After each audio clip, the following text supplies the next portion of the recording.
Iya, nanti misalnya saya minta tolong, Nak, Dek, penting buatkan begini ya. Terus dia kayak gitu ngedumel gitu kan. Terus sampai pernah suatu saat memang dia baru pulang sekolah. Saya bilang nanti pulang sekolah tolong dibersihkan rumah ya, Dek. Dia buat status langsung di WA-nya. Dia buat udah tahu orang baru pulang sekolah langsung disuruh, nggak tahu apa ya orang capek atau gitu. Terus saya hubungin dia, kan saya lagi nggak di rumah, saya teleponin dia kok nggak bisa nyambung ya. Terus sampai saya suruh anak tetangga tolong panggilkan Kanza supaya dia makan gitu kan. Saya di blok sama dia.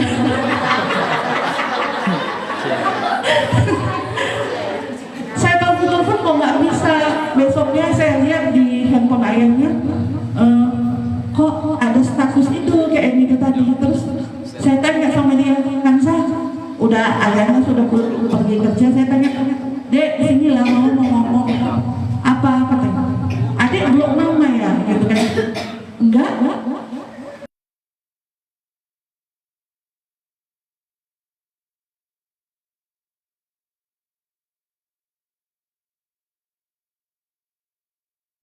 Kayak sedih gitu kan, kok kayak gini. Terus saya bilang, kamu kenapa kayak gitu, apa mama ini musuh samamu gitu kan, kok semua apa yang mama bilang kayak gini.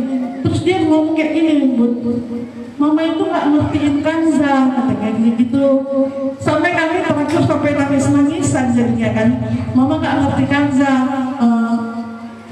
Terus jadi mama harus kayak mana deh, anak mama cuma satu, cuma kamu aja. Kalau mama punya lebih dari satu, mungkin kamu gak akan saya suruh. Saya bilang gitu kan. Ya sampai sekarang saya kesulitan gitu loh Bunda, gimana caranya saya harus bisa mengerti anak saya, sementara saya ini pengen anak saya tuh orangnya gimana ya, jangan lelet. Saya suruh cepat harus cepat. Jadi mungkin itu dia nggak terima gitu loh Bunda. Jadi saya mau tanyakan, terima kasih. Oke, terima kasih Bundanya Kanza. Ditampung dulu, saya jawab nanti. Bunda, hampir sama juga? Beda? Oke.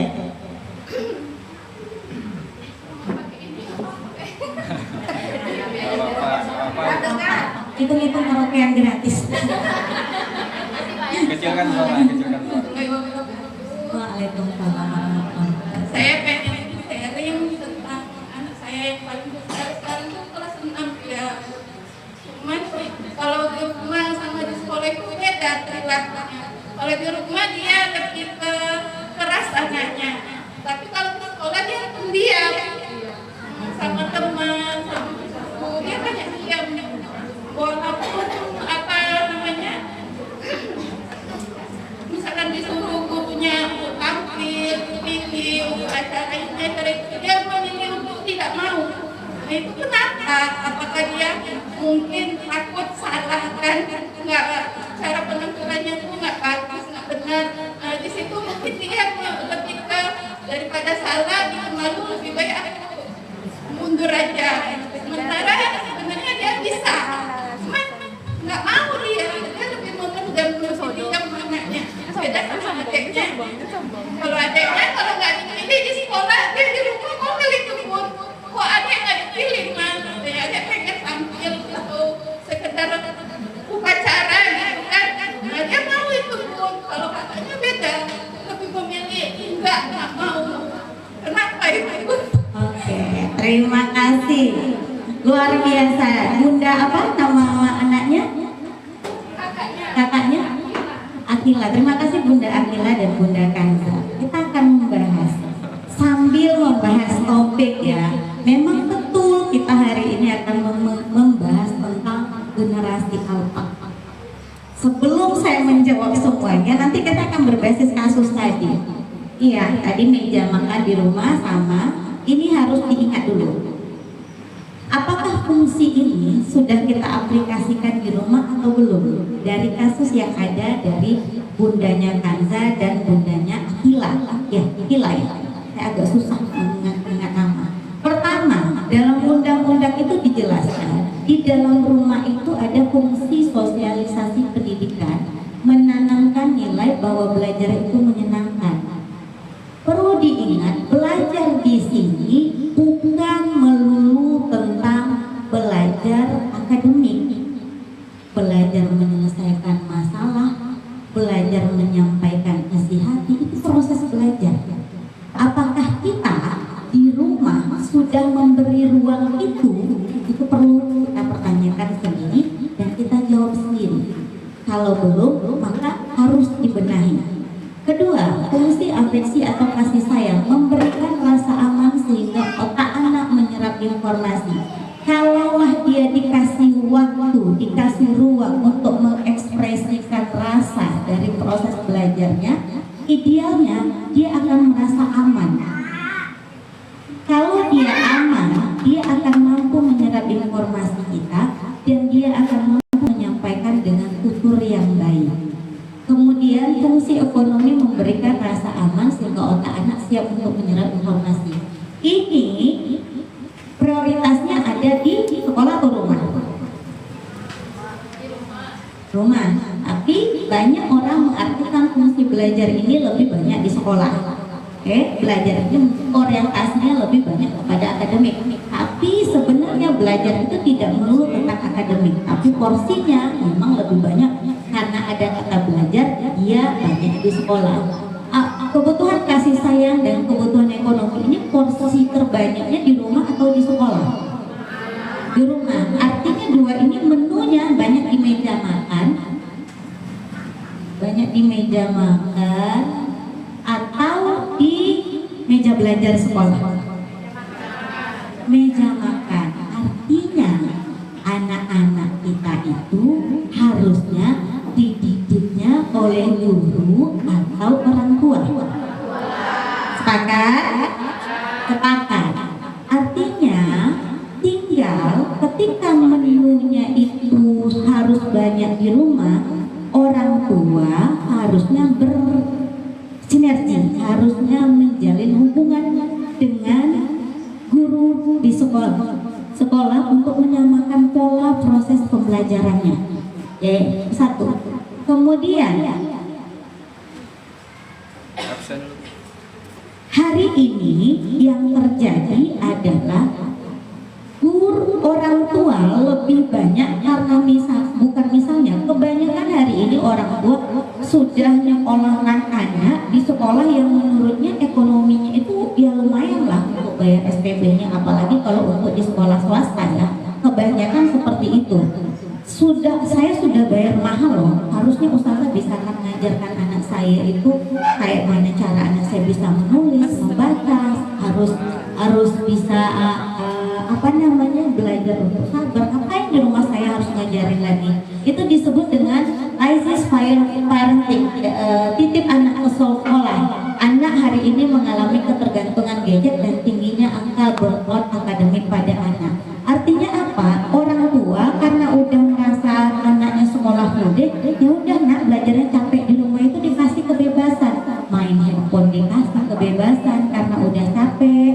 Kemudian nanti pada akhirnya karena dikasih kebebasan seperti itu tidak ada timbal baliknya, anak itu menjadi jenuh. Burnout itu jenuh, merasa jadi jenuh, akhirnya malas belajarnya. Kasus ini sering terjadi di kelas 4 sampai kelas 6. Kalau kelas 1 sampai kelas 3-nya nampak semangat belajarnya tinggi, kemudian di kelas 4 sampai 6 itu luar biasa, dia akan menurun. Apa yang terjadi? Apakah sekolah anaknya yang salah atau orang tuanya yang salah? Orang tua apa anak? Kalau motivasi anaknya berkurang, tidak mau belajar lagi di kelas 4 sampai kelas 6, salahnya orang tua apa anak? Terima kasih atas kejujurannya. Iya, kalau di kelas 4 dan kelas sampai kelas 6 anaknya malas-malas belajar, itu bukan karena pelajarannya, tapi karena peran kita yang belum berfungsi dengan baik. Kita tahu di kelas 1 sampai kelas 3 semangat belajarnya tinggi, tapi karena semangat belajarnya tinggi kita terlalu berekspektasi tinggi. Padahal ini otak belum menyerap terlalu banyak, dia masih butuh waktu bermain. kursus ini, les membaca, les ini, les itu, nggak ada jeda untuk anaknya. Nanti merosot bingung, gimana ya ustazah si abang ini nggak bisa lagi dia diajarkan, bantulah ustazah, ini udah mau kelas 6, ini udah kelas 6, sebentar lagi ujian nasional, ini gimana kalau dia nggak bisa? Berbenturanlah dengan kalau yang kelas 6 tadi masa transisi ABG. Itu menghadapi anak seperti itu kita kayak main layang-layang, tarik ulur. Tarik ulurnya juga harus pakai seni, dan orang tua harus tahu dasar berpijaknya dulu. Seperti kasusnya Bunda Kanza tadi, maunya Bunda Kanza tetap. Orang tua nggak ada yang salah punya ekspektasi, saya pun seperti itu. Tapi bagaimana saya bisa memainkan peran itu dan bisa untuk ajak sekolah bekerja sama, itu penting. Karena di usia perkembangan itu, nah ini materinya ada 2 di usia perkembangan anak sekolah itu, yang bunda-bunda harus ketahui adalah anak-anak itu dia akan menggunakan kemampuan bahasa dan berkomunikasinya dengan baik. Idealnya di usia 9 sampai usia 12 tahun itu dia sudah bisa mengekspresikan bahasa dengan tutur kata yang baik. Itu menurut teori perkembangannya. Kalau dia tidak bisa menyampaikan idenya, perasaannya dengan tutur kata yang baik, berarti ada yang salah dengan peran yang kita mainkan. Peran keluarga itu ada yang salah yang kita mainkan. Sebelum kita sampai kepada peran tadi, perlu diingat, ketika peran tadi dijalankan dengan baik, maka dia akan mempengaruhi prestasi belajarnya, akan berpengaruh terhadap motivasi belajarnya. Kalaulah dia tak mampu menyampaikan, mengekspresikannya dengan baik, artinya ada peran. Termasuk kasusnya Bunda Akila, ketika ada 2 perbedaan antara perilaku di rumah dan di sekolah, berarti ada sesuatu yang terjadi pada anak kita, baik itu entah mentalnya, entah perannya. Ini yang akan kita telisik. Kemudian ini hasil penelitian atau fakta yang memang kita temui di lapangan nih. Kebutuhan ini apakah sudah terpenuhi atau belum? Pada anak dan remaja ini adalah kebutuhan dasar yang harus dipenuhi untuk melahirkan sebuah karakter yang baik. Apa kebutuhannya? Pertama, kebutuhan fisiologis, ini berkaitan dengan keberlangsungan hidup, makannya, minumnya. Oke. Kemudian kedua, kebutuhan keamanan, kebutuhan rasa nyaman dan nyaman di lingkungan. Kalaulah Kanza, kalaulah Akila tadi menjadi orang yang berbeda, tidak sesuai harapan, itu menunjukkan ciri-ciri rasa nyaman dan aman enggak dengan keadaan dia seperti itu. Dia memblokir orang tuanya, kemudian dia tidak mampu menunjukkan dirinya siapa dia, kan dia merasa tidak nyaman, artinya kebutuhan ini masih kosong. Kemudian kasih sayang dan hubungan, kebutuhan untuk diterima dalam satu kelompok. Kelompok pertama yang harus memenuhi kebutuhan ini adalah keluarga. Penerimaan terhadap lebih dan kurangnya anak. Kebanyakan dari kita maunya anak kita harus lebih baik dari kita. Salah sedikit aja itu marahnya minta ampun. Betul. Sepakati dari hari ini, salah itu halal. Oke, mulai sekarang sepakat ya. Salah itu halal, bukan haram. Jadi kalau anaknya salah, jangan lagi marah. Bagaimana dong Bu? Ya jelas-jelas dia salah. Dia mencuri Bu, dia ngambil punya temannya, dia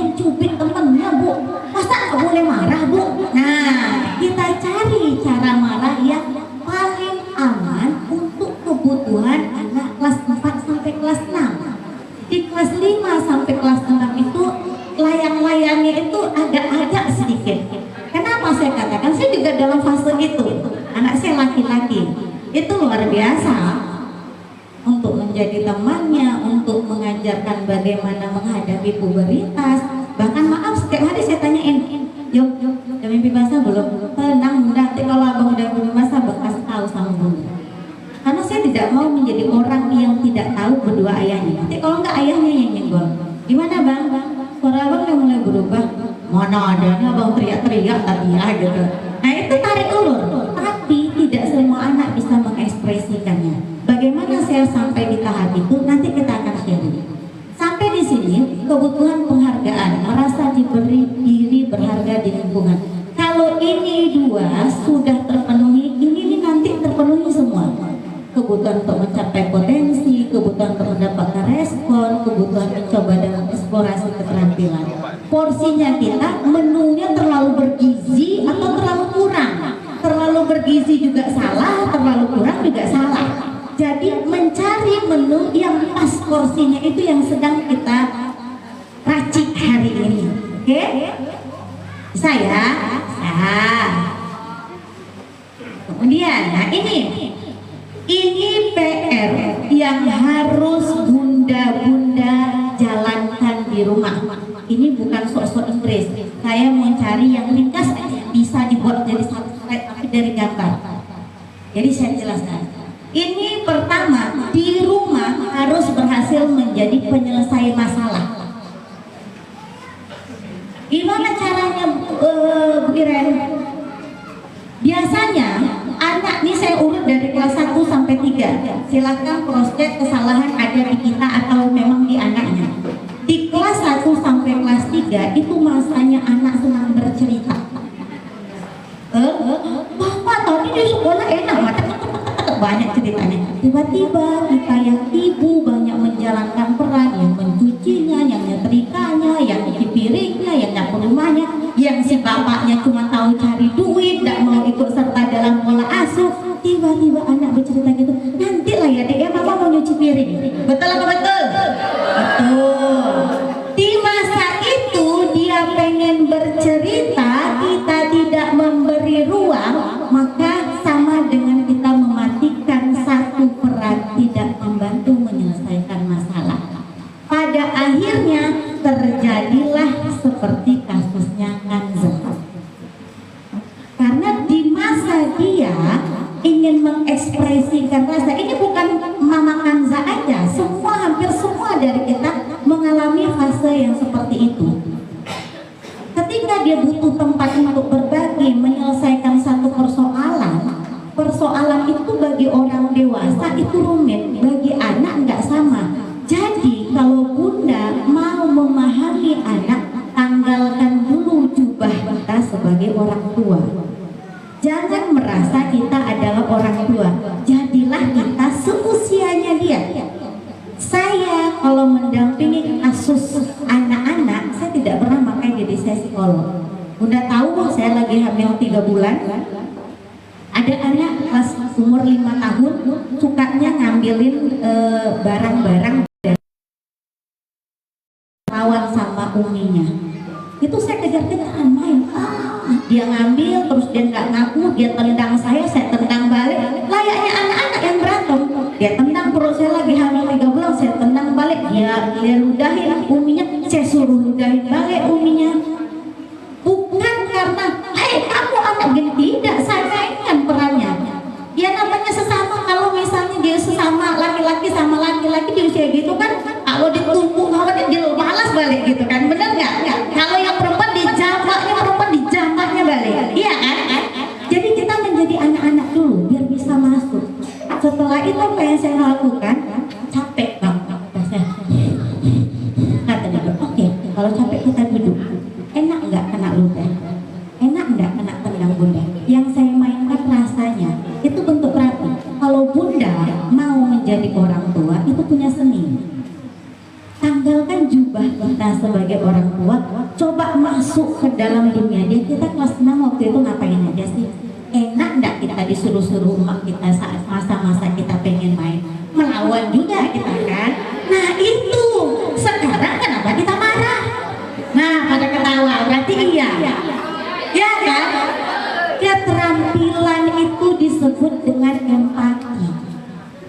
empati tadi, merasakan apa yang dirasakan anak.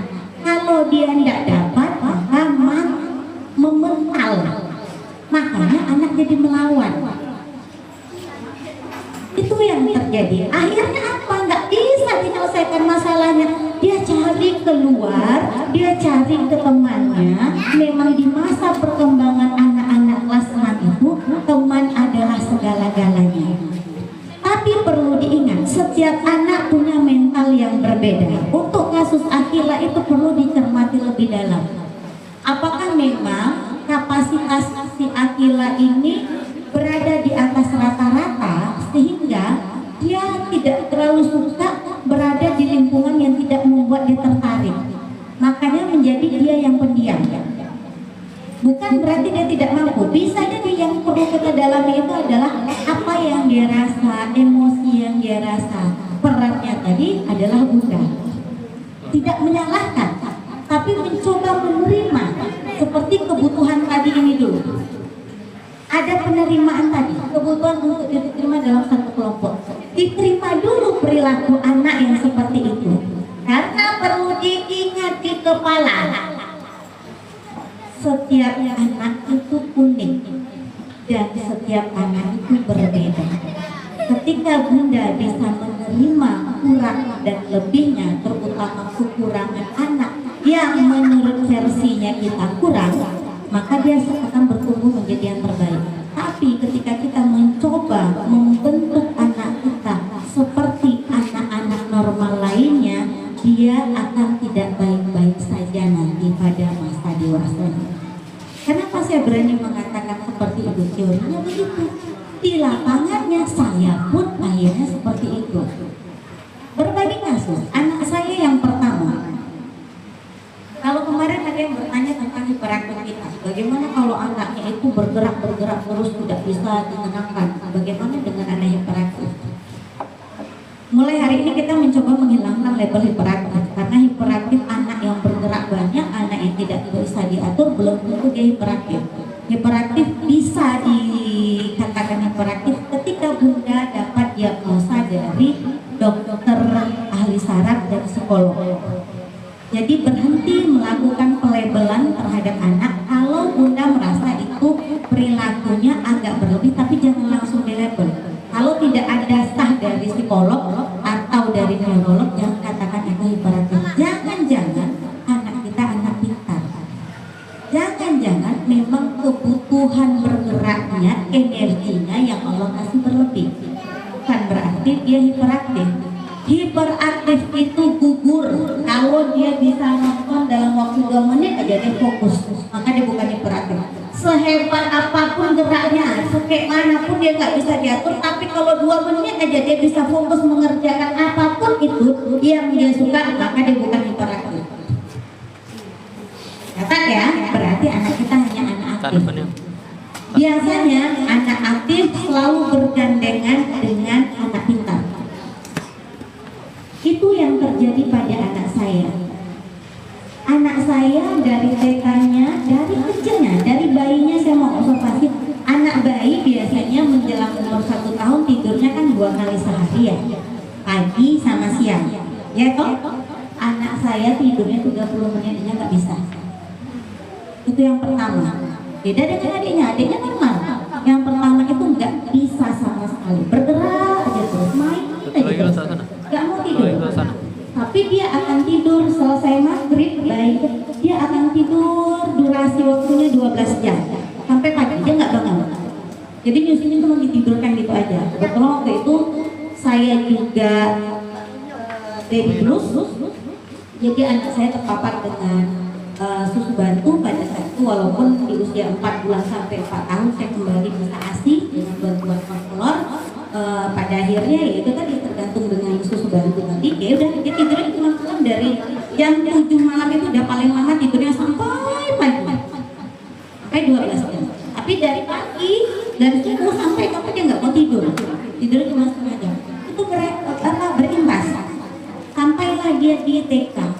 Emang nggak mau tidur siang dan memang sukanya main, sukanya bergerak, sukanya manjat-manjat.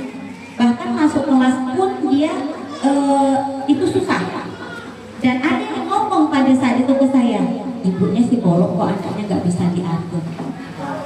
Gimana perasaan kita kalau dalam posisi gitu? Nyes banget kan? Yang ngomong juga guru, yang ngomong satu guru, yang satu orang tua. Cuma saya nggak mau langsung labrak. Saya nggak langsung labrak, saya membuktikan. Bukan membuktikan, sudut pandang kita tidak bisa disamakan dengan sudut pandang orang lain. Artinya kita harus sehat dulu nih menghadapi situasi seperti ini. Karena bisa jadi beliau punya keterbatasan dalam memahami pola perkembangan anak. Sampai pada satu titik anak saya belum bisa membaca. Di kelas 2 itu dia belum bisa membaca. Anak saya baru bisa membedakan warna itu di TKB akhir.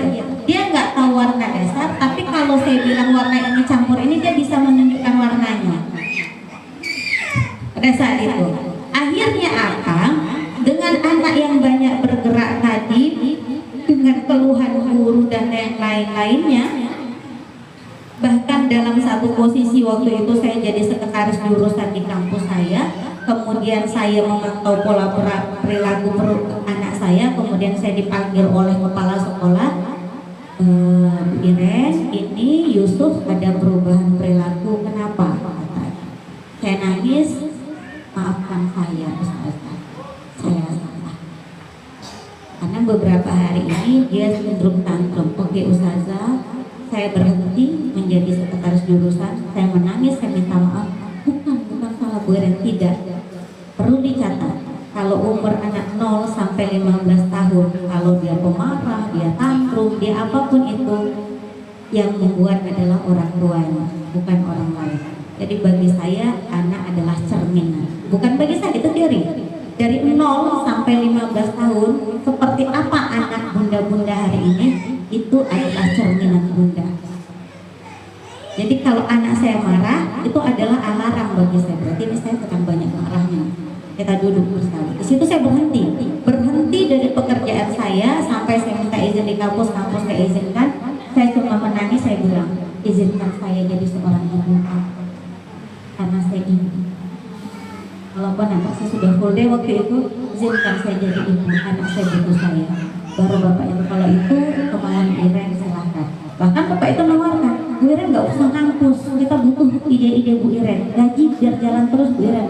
Saya bukan tipe orang yang menerima gaji seperti itu Pak, tapi saya ingin main peran untuk anak saya. Saya perbaiki pola-pola ini. Saya mainkan peran ini, pulang sekolah full day, saya ajar segala macam, berubah perilakunya. Dan ketika dia tidak membaca, saya gemeteran.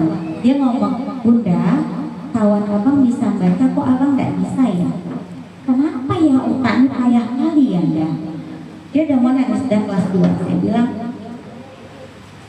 saya tidak pernah mengajarkan anak saya belajar, tapi saya coba menjalankan peran ini saja Bunda, untuk menciptakan karakter yang memang saya harapkan.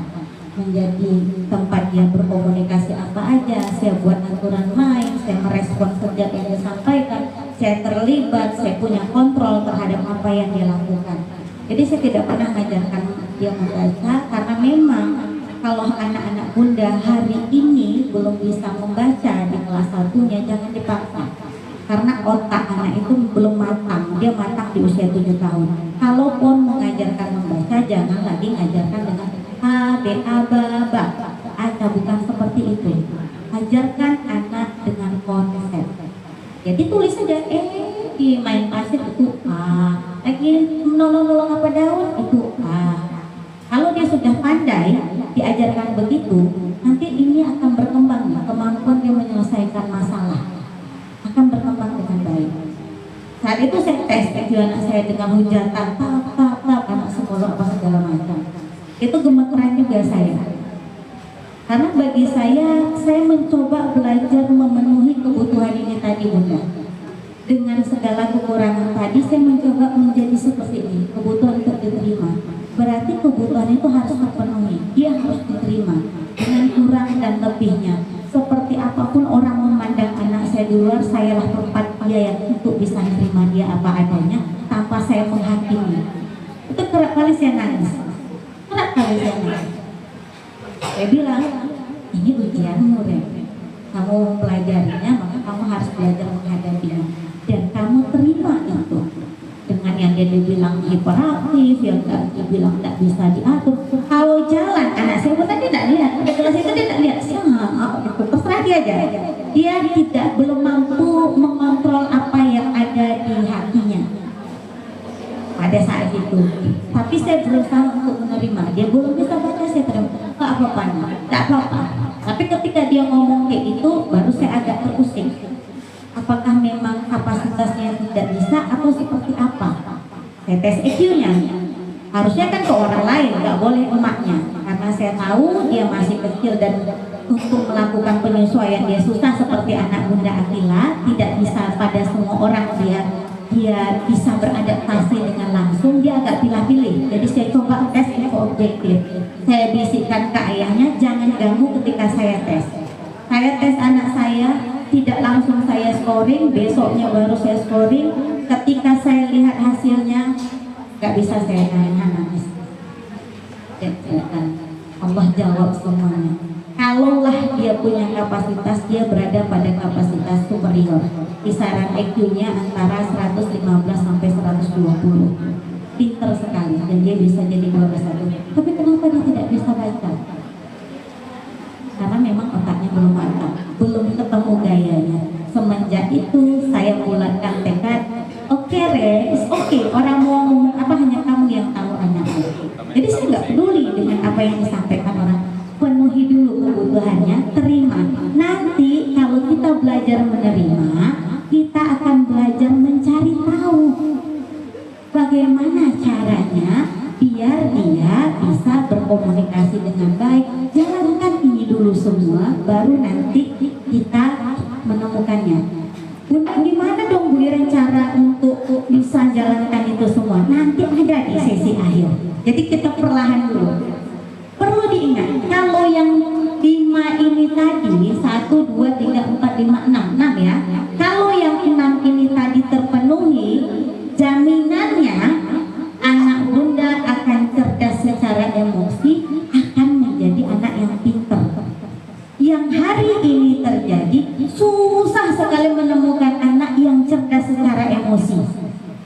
Cerdas secara emosi pasti adabnya bagus, pasti dia santun. Ya Pak ya? Ya, susah. Banyak sekarang, nggak usah lah anak-anak mahasiswa hari ini saja, dia pinter, tapi dia nggak santun, nggak dipakai. Yang dicari orang hari ini bukan ini. Kenapa saya letakkan di nomor 2? Karena ini poin utama. Kalau dia tidak pinter, dia biasa saja, tapi emosinya bagus, pengelolaannya bagus, dipakai dia ke mana aja. Betul apa betul? Betul. Jadi hari ini yang kita suntik itu bukan kepalanya dulu, tapi hatinya. Mulai berhenti sejenak, mundur dulu satu langkah untuk melihat nilai harus begini-begini. Kalau kamu tak nilai begini, apalah arti nilai rapor 190 kalau dia tidak ada adab? Apalah artinya dia juara 1, tapi kalau dia tidak mampu untuk bersosialisasi, dia tidak mampu untuk mengungkapkan ekspresi dirinya, dia tidak akan menjadi apa-apa. Jadi PR-nya dari kelas 1 sampai kelas 6 ini, saking saya mencoba memainkan peran, kayaknya menunya agak terlalu bergizi saya kasih. Akhirnya apa? Ada kebablasan. Makanya parenting itu punya seni. Ini teorinya, seninya ada di Bunda. Oh kata Bu Iren teorinya begini, kok anak saya nggak bisa? Nggak bisa juga. Jadi Bunda yang mainkan. Ini hanya racikan dasarnya. Mau Bunda misalnya kan bumbu dasar itu ada bawang merah, ada bawang putih, ada kunyit, jahe, lengkuas misalnya. Oh mau Bunda tambahkan kaldu jamur, bawang bombay, itu Bunda yang punya seninya sendiri. Di rumah itu Bunda yang meramunya, bukan Bu Iren. Tapi dasarnya harus ini. Intinya memenuhi tadi untuk menciptakan kecerdasan emosional tadi. Nah ini dalam teorinya anak ini bisa berkembang baik itu dipengaruhi oleh 2 faktor. Lingkungan, ada banyak lapis lingkungan. Salah satunya faktor yang paling kuat mempengaruhi itu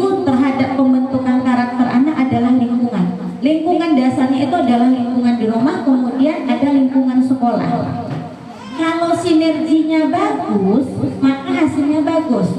Dan perlu diingat, rumah adalah pondasi, sekolah adalah bangunan di atasnya. Kalau pondasi rumah nggak ada pondasi, bangunannya bagus nggak? Banyak merembesnya kan dia. Ya kan, perumahan kontraktor tuh mau beli yang perumahan mahal kita punya duit, yang beli yang ala kadarnya duit kita. Kalau dia kadang nggak pakai pondasi, airnya itu suka berjamur-jamur dindingnya, benar nggak? Jangan masih juga kayak gitu. Iya kan? Iya kan? Artinya apa? Pondasinya nggak bagus. Cantik seperti apapun bangunan saya cantik-cantik kan rumah saya, kalau pondasi dasarnya nggak bagus percuma. Kalau mau rumahnya jadi cantik, pondasinya saya gali lagi. Artinya benahi dulu rumahnya, mesti nanti dia dilempar kemana pun dia bisa jadi apa aja. Banyak PR-nya kan? Jelasnya juga banyak PR, nggak mudah aja. Kita sama, banyak PR-nya. Apalagi menghadapi gen alpha. Nih, kita masuk kepada gen alpha. Anak-anak kita itu lahir dari anak gen alpha itu lahir di anak-anak kita itu lahir di 2010 sampai 2025. Betul? Berarti dia masuk gen alpha. Anak gen alpha, nah ini penting nih. Perlu diingat, anak gen alpha paling akrab dengan teknologi digital. Betul ke betul? Ini teorinya. Betul. Ya lahir aja owe. Dah ada murotal Al-Quran.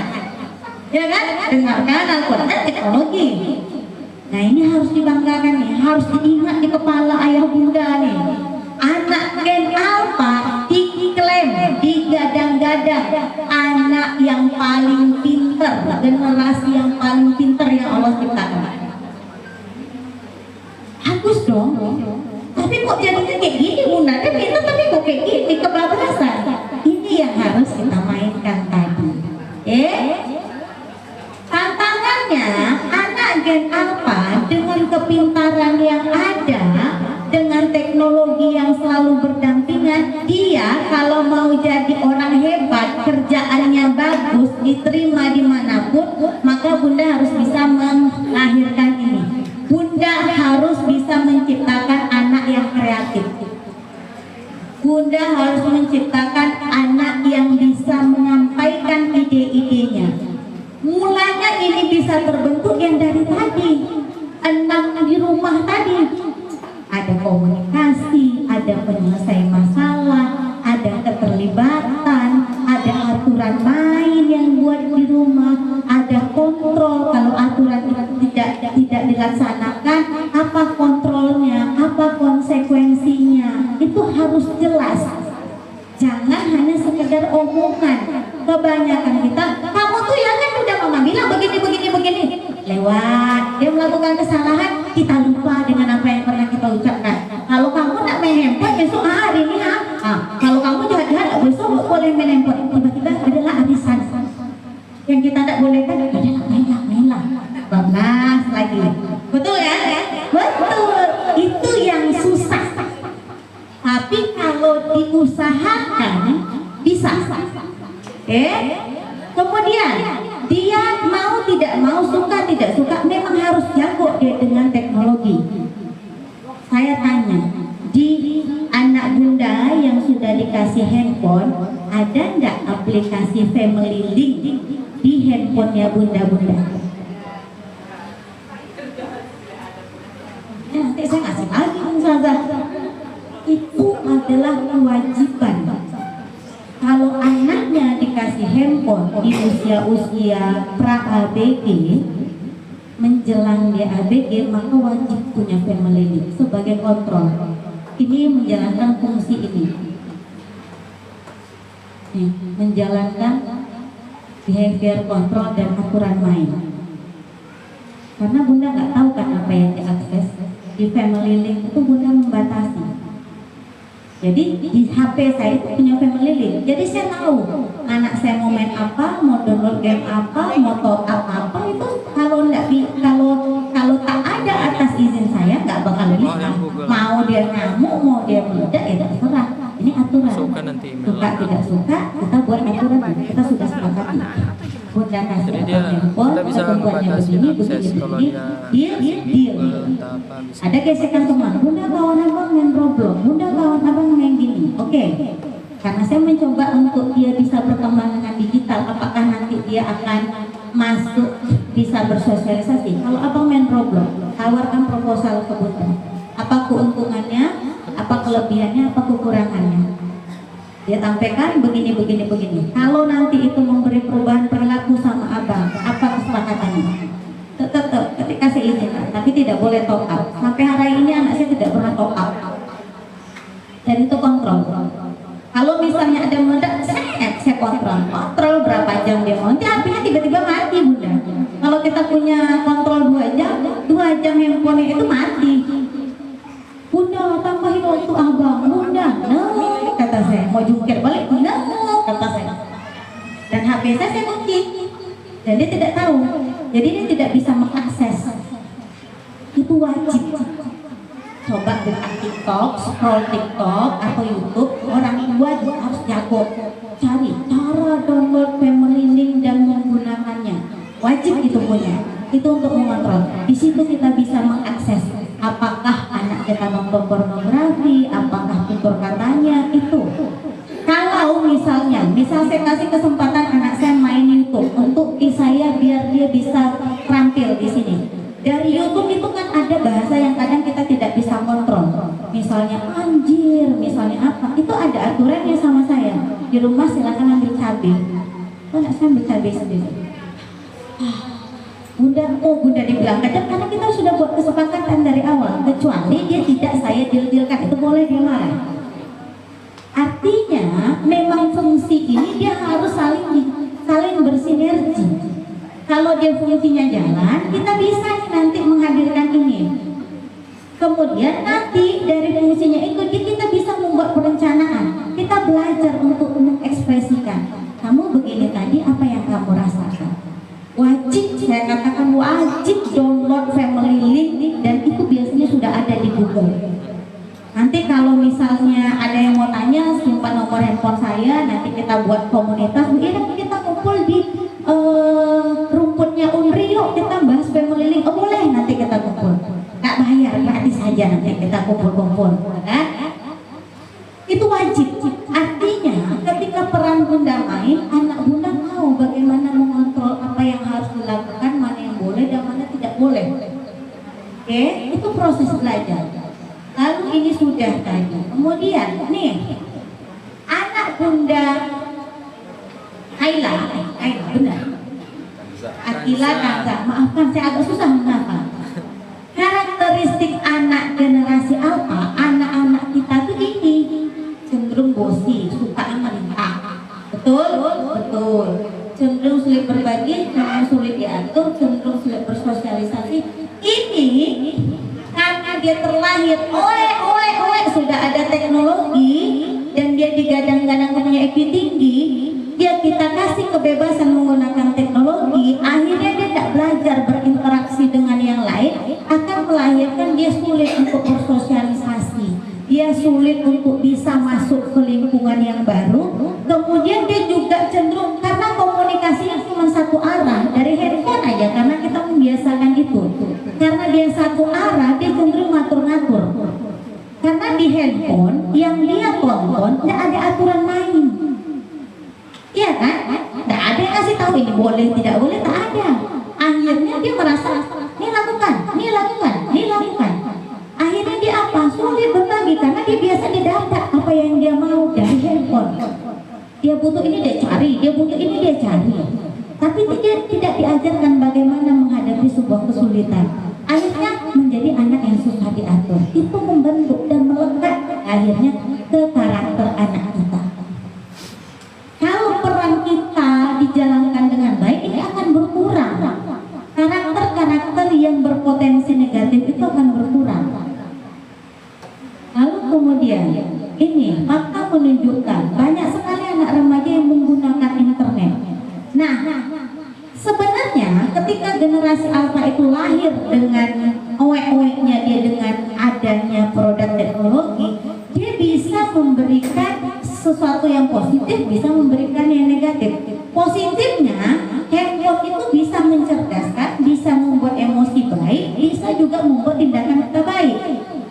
Kalau ada kontrol yang saya katakan tadi, orang tua menjalankan perannya. Kalau dia tidak ada kontrol, inilah yang terjadi. Banyak anak yang kecanduan. Akhirnya ketika kontrol di rumah tidak ada, di sekolah pun gurunya susah. Sampai di sekolah gurunya susah, orang tua menuntutnya tap. Padahal kontrol ada di rumah. Sekolah itu hanya mengajarkan, tapi mendidik itu ada di rumah. Mengajarkan definisinya, maknanya hanya sharing ilmu pengetahuan. Tapi mendidik itu bagaimana dia berkarakter, bagaimana dia bisa belajarnya bagus, itu di rumah. Jangan dibalik. Hari ini dibalik. Guru yang menjadi pendidik di rumahnya menjadi pengajar. Dan itu tidak hanya terjadi, hampir seluruh Indonesia mengalami hal yang sama. Itu yang terjadi dan itu yang harus kita ubah. Kemudian, apakah kita akan menghentikan atau akan kita memberikan? Memberikan, tapi harus ada kontrol. Nah ini, gimana dong Bu Ireng cara mengoptimalkannya tadi biar menunya ini antara di meja makan sama di meja sekolah itu bisa sama porsinya dan dia bisa menjadi yang enak.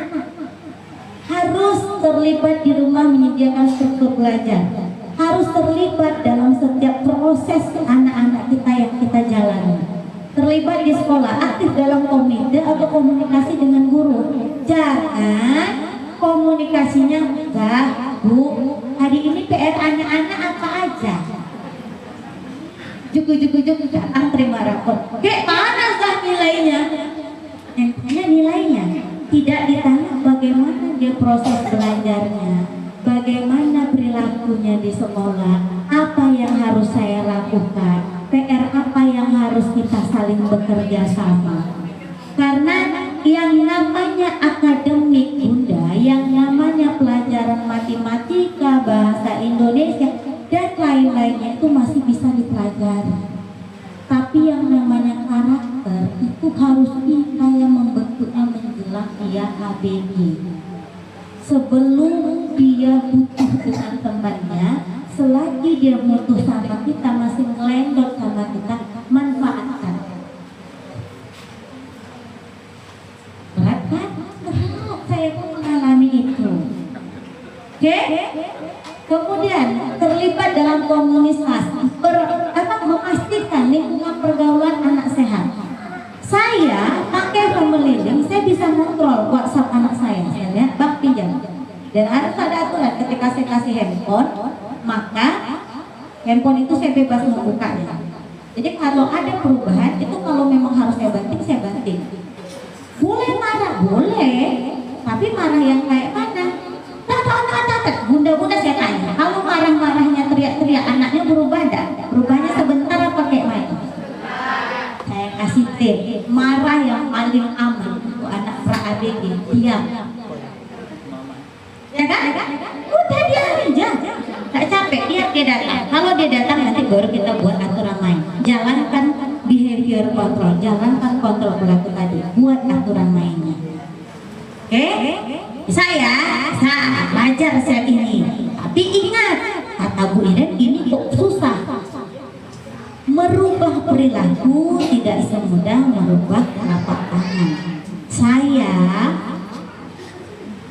di 2025 awal sampai 2025 akhir, klien saya itu semuanya ibu rumah tangga korban perselingkuhan. Kepala saya cengat-cengut, hampir setiap bulan klien saya seperti itu. Gimana saya merubah perilakunya? Nggak segampang itu. Ada yang 1 tahun masih bertahan dengan keadaan yang luar biasa lah pokoknya. Tapi saya nggak bisa merubah perilakunya. Pelan-pelan, belum sampai di titiknya. Begitu juga dengan anak kita. Merubah perilaku anak itu di proses kita harus ngasih penghargaan. Ini mudah-mudahan saya berdoa di 2005 ya, mudah-mudahan klien saya tidak dapat yang masalah perselingkuhan. Karena saya sampai ke Jogja, sampai ada yang mau minum obat mati pada saat itu, suntik mati, dia minta suntik mati. Hanya gara-gara kasus itu. Dan saya sempat diberangkatkan ke Jogja hanya untuk nangani, macam tak ada aja psikolog di situ kan. Tapi ya itulah, mungkin dia butuh orang yang apa, yaitu capek. Jadi psikolog enak, ya enak nggak enak. Karena itu nanti akan mempengaruhi kebanyakan kita, fitrahnya kita perempuan itu mainnya dengan hati, tidak dengan logika. Laki-laki mainnya dengan logika, ya kan?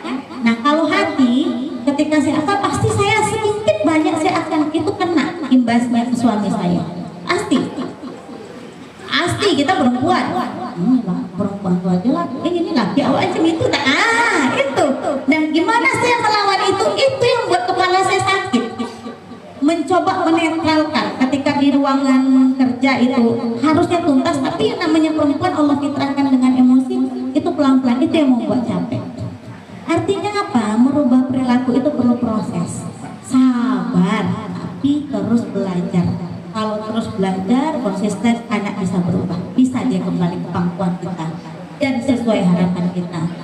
Ini orang tua itu harus memiliki mindset ini, pola pikir, gaya berpikirnya itu harus tidak lagi menghakimi tapi evaluasi. Kebanyakan kita bahasa menghakimi, itulah dah mama bilang tadi bawa ini, kok bekal dah budak dibawa, dah bunda bilang begini. Kita menghakimi. Padahal lupa itu, kalau kita lupa mentang-mentang kita orang tua dia marah, enggak ada. Disebut-sebut bunda aja lupa, enggak ada orang marah. Dia kayak mana lagi bunda begini-begini. Betul apa betul? Betul. Jadi yang salah siapa? Kita. Artinya apa? Kalau mau anak berubah, cantikkan cermin itu, nanti bagus dia. Artinya evaluasi, jangan lagi menghakimi, tapi mengevaluasi. Kemudian ciptakan lingkungan belajar yang bebas dari stres. Jadi pulang sekolah, anak itu jangan lagi disambut udah di sekolah dia PR-nya banyak, belum lagi masalah dengan teman-temannya, belum lagi dia merasa terbebani dengan ya guru juga sebenarnya tidak menuntut banyak, tapi memang di ono yang di atas itu nuntutnya memang seperti itu gitu kan. Sampai di rumah, kayak mana belajar tadi nak? Apa yang dipelajari? Dijawab entahlah. Kita marah. Banyak yang ketawa bunda dan desperate, betul. Tapi ini saya kasih tip. Dari anak saya TK sampai kelas 6, anak saya pulang sekolah saya nggak pernah nanyain gimana PR. Berangkat sekolah, dia salam tangan saya salam balik tangannya, saya cium ubun-ubunnya, saya cuma ngomong, bang, dek, bahagia di sekolah, tidak mukul orang, tidak melukai orang, yang penting bahagia, senang-senang ya nak di sekolah. Cuman itu, pulangnya apa yang saya sampaikan, abang, bunda rindu juga. Apalah bunda, iya beneran bunda rindu, ada kawan cerita bunda. Enak di sekolah, apa yang paling menyenangkan hari ini nak? Wah tadi abang main bola dah, begini-begini, apa yang paling tidak menyenangkan? Si Faruk tuh dah main bolanya begini-begini. Terus gimana bang selesaikan masalahnya? Hanya untuk menjalankan peran tadi. Nggak pernah saya nanyain PR-nya. Tiba-tiba pulang, bunda abang dapat 0. Alhamdulillah kata saya. Kok bunda nggak marah? Emang kenapa bang? Bapak kawan abang marah dia anak dapat 0 bunda. Kok bunda nggak marah kata dia? Yang dapat 0 siapa abang? Yang rasakan enak enggak enak bunda apa abang? Abang dah. Nah terus kamu bunda marah? Iya bunda kata dia. Besok abang mau dapat 0 lagi apa enggak? Kata saya. Enggak lah kata dia, enak orang dapat nilai tinggi abang enggak. Nah saya enggak capek ngajarkan. Iya kan? Enggak capek kan? Kalau dia enggak mau belajar, saya cuma ingatkan, abang ujian, berarti abang harus ada belajar. Ya dah, tenang. Nilai bagus atau enggak bagus abang yang rasakan bukan bunda. Abang siap malu? Ya tenanglah. Dia belajar cuma sekali. Selesai bang, sini bunda tanya. Udah selesai, enggak belajar lagi? Enggak. Oke. Kalau nilainya besok rendah, siap terima, siap? Tinggal evaluasi. Kayak mana bang, tercapai target abang? Pulang nyesal abang nyapelnya cepat-cepat. Besoknya abang mau kayak mana lagi nak? Artinya apa? Saya hanya menjalankan bagaimana saya bernegosiasi saja, tidak memaksakan. Teriak, belajar nak, kata kita, tidak akan belajar dia. Betul apa betul? Betul. Handphone itu juga kadang-kadang, kan lama lagi ini masih libur hujan Senin. Oh no, kata saya. Tetap aja dia nak megang handphone, dia ambilnya buku, bacanya buku. Ambilnya buku, baca buku. Bunda, kapan bunda belikan abang buku lagi? Dah habis buku ini semua. Kata bunda, tidak boleh main handphone. Bawa kantong, kita bukit kan? Ya itu semua itu serba salah, tapi harus punya seni. Artinya jangan lagi menghakimi, tapi mengevaluasi. Kalau udah kayak gitu, dia akan nyaman menyampaikan apa yang dia mau. Kemudian, jika anak merasa stres di sekolah, rumah harus menjadi tempat pengisian daya, ngecas. Makanya saya katakan tadi, udah capek dah. PR-nya itu aja bunda, kalau kita dulu kelas 3, kelas 4 rasanya pelajarannya masih ringan. Ini sekarang pelajarannya ya Allah ya Rabbi, macam pelajaran anak SMP, betul? Betul. Kenapa kita sampai di rumah, belajar apa nih lagi di sekolah? Stres lah anak kita, entahlah, dijawab entahlah. Abangnya tak mau jawab, kakak tak mau jawab mama. Makinlah anak kita stres. Anak kita stres, tidak nyaman di rumah, dia cari yang lain. Apa yang buat dia nyaman, menghilangkan lelahnya tadi, handphone lah, teman lah. Akhirnya kita merasa tidak diakui, anakku tidak menganggap aku melawan aku. Iya kan? Tidak dari kamu dia doa. Kan itu pula keluar bahasa gitu kan. Nah itu yang terjadi hari ini. Ujung-ujungnya nanti dia udah remaja, dia salah, dia apa? Nyalahkan. Narkoba itu, anak-anak kecanduan narkoba, polanya karena itu bun, tidak bisa memainkan peran. Ini saya kasih contoh kasus yang sedang 2 tahun lalu saya tangani. Saya ngajar di satu lembaga universitas, tiba-tiba ada yang menghubungi saya, ibu saya bisa konsultasi sama ibu, katanya ibu pakar psikolog klinis. Bukan, saya bukan pakar psikolog klinis, saya ranahnya di pendidikan. Saya mau konsul sama ibu. Apa persoalannya? Kata saya mau pindah agama bu. Itu jantung saya berdeguk-deguk. Ini saya harus ngapain? Kata saya, salah ucap saya nanti pindah agama saya berdosa. Kata saya, saya tarik nafas, saya bilang sama suami, bantu aja. Saya mikir kalau pindah agama kemana, saya harus bawa ke kantor, nggak mungkin. Saya bawa dia ke masjid. Kebetulan agama Islam, saya duduk. Cerita, dia laki-laki, dia punya kecanduan untuk menonton film-film yang tidak senonoh, dan itu dia hampir setiap jam dan mengganggu jam tidur dia. Jadi dia merasa tidak suci, akhirnya dia tak pantas lagi di Islam karena dia secara agamanya tadinya dia taat, jadi dia merasa tak suci, Islam tidak akan menerimanya, maka dia mau pindah agama. Bapaknya ustadz besar. Itu cukup gejolak batin. Lama saya cari tahu apa yang mendasarinya bunda. Gara-gara dia tidak diizinkan pindah sekolah oleh orang tuanya. Tidak ada komunikasi yang baik antara dia dan orang tua. Orang tua memaksakan. Mungkin paksaannya tidak keras ya, tapi komunikasi yang belum terjalin dengan baik. Akhirnya apa? Merasa tidak didengarkan. Dia cari handphone, dia bablas nonton yang begitu, dan itu menjadi kecanduan. Dan ternyata karena kasus itu saya coba follow up, saya coba cari tahu mahasiswa saya melakukan riset itu di beberapa kampus yang ada di Riau, dan hampir semua yang mempengaruhi mahasiswa yang melakukan perilaku cybersex, artinya menonton video-video porno itu, mahasiswa itu hampir 50%-nya dipengaruhi oleh peran orang tua yang tidak main, tidak ada kontrol, tidak ada tanya jawab.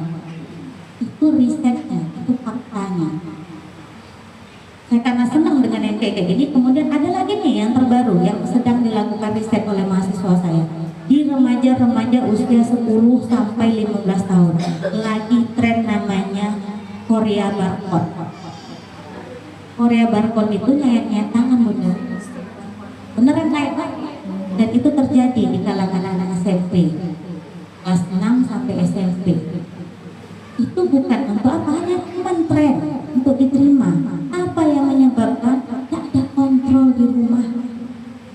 kebablasan peran tadi tidak dimainkan karena tidak berhasil menciptakan lingkungan yang nyaman. Berat ya, berat. Cita-citanya banyak melahirkan anak baik. Nah PR kita juga banyak. Saya untuk mengisi daya saya itu saya ikut kursus untuk bagaimana mendidik. Karena saya manusia, sejago-jagonya saya punya teori, tapi saya harus mencari celah nih. Yang bagaimana? Itu aja sampai sesegukan, sampai kelas malam bagaimana sesegukan. Oke, ini salah dan oke ini salah. Alhamdulillah, selagi Bunda masih mau belajar, cari komunitas. Di Instagram sudah banyak sekarang yang bagaimana mendidik anak. Para psikolog sudah banyak memberi ilmunya. Bagaimana cara membuat anak berprestasi tapi bagus juga di rumah. Itu sudah banyak. Jadi jangan sungkan. Boleh kok nengok-nengok baju yang cantik, jilbab yang cantik di TikTok. Tapi selipkan juga bagaimana kita bisa berdaya dan mendidik yang baik. Oke, sepakat ya? Sepakat. Ini beberapa strategi yang sudah saya sampaikan tadi, didudukkan dulu sampai dievaluasi hasilnya. Nah, bagaimana sebenarnya komunikasi yang efektif? Ini komunikasi yang biasanya sering kita lakukan, pada akhirnya menjadi anak kita tadi mental. Dan ini juga bukan hanya ke anak, kadang komunikasi kita ke guru pun juga seperti itu. Guru pun kadang ke orang tua seperti itu, akhirnya tidak terjadi sinergi. Apa yang terjadi? Kebanyakan dari kita itu sering, makanya kalau bisa si anak tuh diginiin aja, makanya nak tas tuh dibawa, itu nasihat, itu nggak efektif. Perilaku yang kita harapkan berubah itu tidak akan berubah. Kalau udah makanya kan harapannya besok bawa enak tasnya, kan gitu ya sebenarnya. Tapi sudah ada kalimat makanya, itu lebih kepada nasihat, penghakiman atau interogasi. Kok bekalnya nggak dimakan, kenyang kan apa nggak suka ya? Misalnya lagi curhat, mah begini, Allah palingan kamu aja tuh yang kayak gitu, jangan-jangan kamu kayak tidak tadi. Kita interogasi balik, niat dia mau cerita, terus kita jadi polisi nak menginterogasi. Itu makanya tidak terjadi ada proses penerimaan tadi. Masa sih kamu capek, ini menolak atau mengalihkan, atau mandi sekarang. Kalau saya biasanya membangunkan anak, abang besok pagi sholat subuh mau dibangunkan dengan cara seperti apa? Buat dulu kesepakatan. Oke, kalau enggak bang, bangun ya nak, yuk sholat. Dah kasih waktu 5 menit, saya kasih waktu 5 menit. Oke, selesai bangun. Itu ditanyain dulu sebelum malam. Kemudian yang efektifnya kayak mana? Ini Bunda dulu juga pernah, nah kalau lah misalnya ketinggalan PR, terus tiba-tiba dia dapat yang baik, empati dulu, refleksikan hatinya. Bunda dulu juga SD pernah kok nak tinggal PR, nggak enak ya nak kayak gitu. Saya bilang makanya jangan langsung dihujat. Kita dulu bapak, kan gitu pula ya. Kayak mana kita dulu? Bayangkan kita dulu, baru kita coba masuk. Setelah itu coba observasi. Kok Bunda lihat mama lihat makanan adik tak habis? Seperti itu. Masih agak banyak ya adik isinya. Mesti ceritanya panjang. Adik tuh nggak makan, jajan adik banyak. Pagi aja dia beli nasi goreng tadi dah. Terus siangnya adik dikasih sama kawan adik makan. Tuh kayak mana adik mau makan nasi Bunda? Rasanya kayak gitu. Kemudian menunjukkan empati, ngantuk ya rasanya habis pulang sekolah. Apa yang bikin lelah hari ini? Kan biasanya ya anak-anak pulang sekolah kan gitu ya. Apa nih lelet-lelet aja? Enggak ada jalan tuh. Betul apa betul? Betul kan? Kita tidak empati. Gini, capek adik-adik, ngantuk adiknya, tidurlah. Kenapa kerja sekolah? Apa yang akhirnya tidak cerita setelah itu? Baru kita tanyain apa yang buat dia capek? Cerita panjang. Tapi kalau kita bilang enggak lah, kita tanyanya kayak mana ke sekolah? Malah kita tidak berempati dulu dengan keadaan. Dia nggak bakal cerita. Oke? Kemudian pilihan, kita akan berangkat ke rumah nenek 1 jam lagi. Mau selesaikan baca dulu baru mandi atau mandi dulu baru lanjut. Kalau misalnya ada kebutuhan yang mendesak, cepatlah. Biasanya kan kita kayak gitu. Coba mulai hari ini belajar. Mau ngerjain PR dikasih ustazah, kamu dapat yang ini. Atau tidak ngerjain PR, begini. Usahakan untuk alternatif. Apapun bentuk komunikasinya, apapun yang diceritakan, coba kasih beberapa alternatif. Itu untuk mengembangkan kemampuan berpikir kritis. Oke, ini contoh ibu sedih, pesan saya yang tidak efektif. Ini pesan saya yang efektif. Materinya ada kalau mau dibaca, nanti bisa diminta ke gurunya. Itu saja dari saya. Nanti akan kita sambung dengan sesi sharing. Jangan malu-malu bertanya. Assalamualaikum warahmatullahi wabarakatuh.